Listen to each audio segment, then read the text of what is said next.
This video is a tutorial on using the TI-30XS multi-view calculator to do two variable statistics. We'll start by using the data on the screen for X and Y. First, we'll need to turn on the calculator by pressing the on button.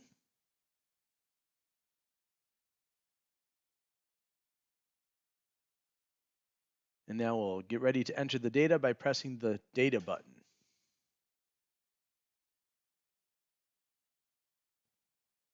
Once we're here, we can enter data by pressing the correct numbers and using the arrows button in the upper right-hand corner, that big oval button, to move around between data values.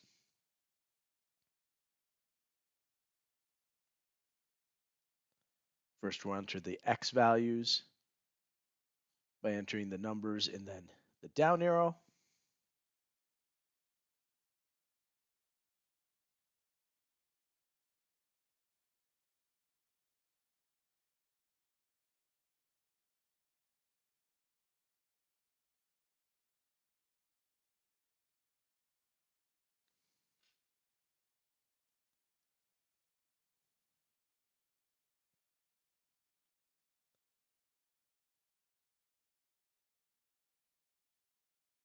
When we're done entering the X values, then we'll use the right arrow of the arrows button to go into the second column to enter our Y values. We will enter each of those by inputting the number and then using the down arrow, and continue to do that until we have entered all of the data values.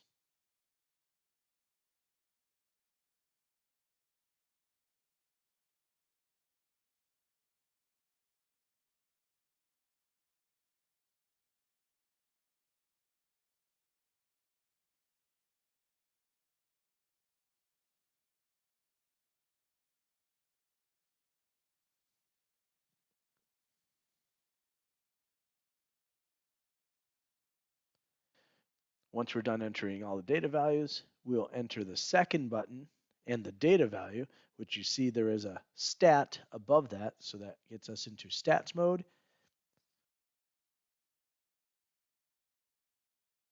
We want two variable stats, so we'll use the down arrow to move down to two var stats and press enter to enter that mode.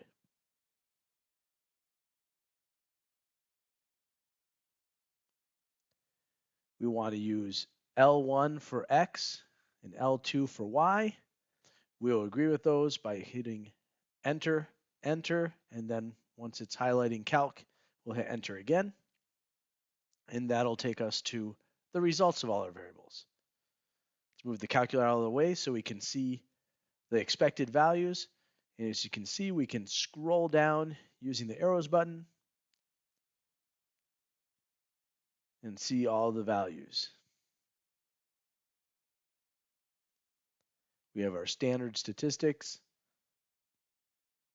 sample size, standard deviations, means, etc. And then we also have the summations, sum of x squared, sum of y, etc.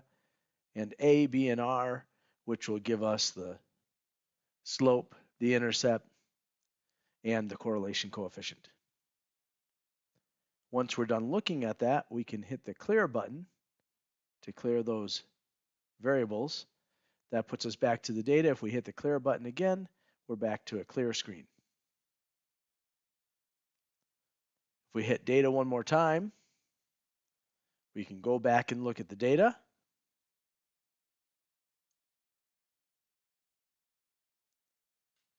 And if we want to clear our data, we have a couple options. Our first is to use the delete button. And as we press the delete button, each data value will disappear.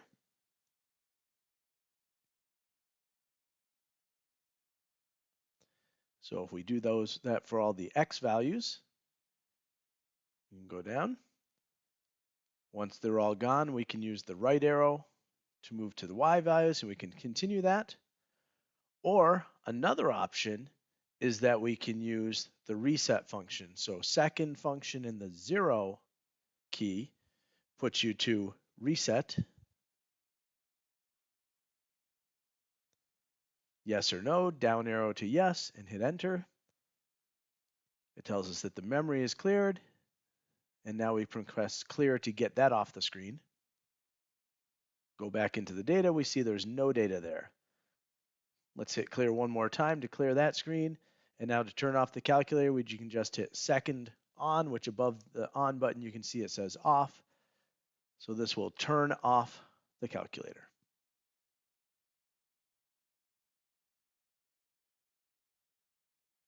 Thank you for watching the video.